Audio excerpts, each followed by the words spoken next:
这一次卫生部既然请我们师生2人当顾问，我提议要定国医条例，使国医有一个法定的地位。恰好那时节中央国医馆成立，副馆长施金墨要定中医的法案，问我有什么意见。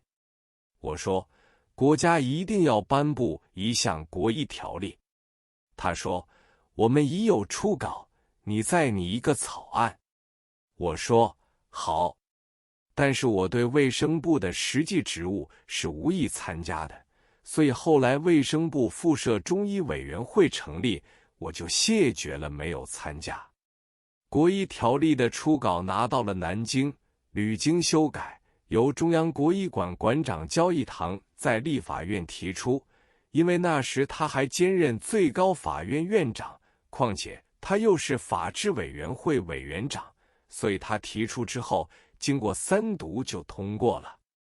这时候西医界倒着急起来，眼看着中医不但不能推翻，反而在国家的法律上有了立足点，因此由上海西医界推出有力的代表2人，一个是牛惠生，一个是严福庆。这2人对南京政坛人物熟悉得很，他们除了请愿之外，还谒见当时的行政院长汪精卫。汪氏写了一封信给立法院院长孙科，还是主张要废止中医，因为国医条例中有一项是卫生部要设立一个中医委员会，这是他们最反对的。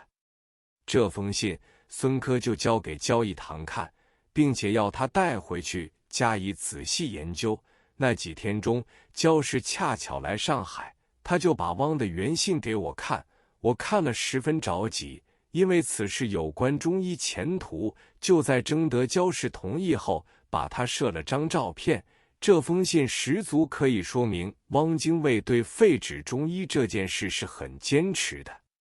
后来终于由政府正式公布了国医条例，卫生部也正式设立了一个中医委员会，这都是后话。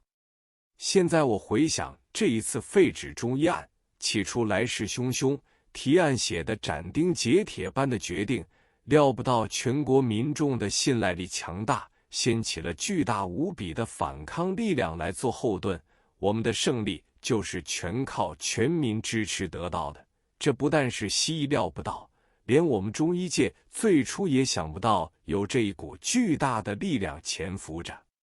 当我们请愿时，汪精卫不在南京，只有楚民义一个人顶着石臼做戏，所以败下阵来。他自己觉得吃力而不讨好，痛苦万分。抗战军兴之后，汪精卫组织了伪南京政府，初时我很着急，怕他又要旧事重提，但是汪精卫的伪南京政府实际上政令不行，而且在他病重时节，也曾严请中医诊室服中国药。我待本书结束之后，续写抗战时代生活史的时候，再写出这一段秘闻。汪精卫致孙哲生是函件云：哲生先生会见，自有中华医学会代表牛惠生、严福庆2先生前来访谒，对于所谓国医条例欲陈述意见。第一，此事不但有关国内人民生计，亦有关国际体面。今若受国医以行政权力，恐非中国之福。前在中正会议已再三痛切言之，今此案已送立法院，唯盼无兄设法补救，是所致导。兹因牛严2先生来谒之便，顺供数言，敬其查酌。此上敬请属安。帝汪兆铭顿首。8.5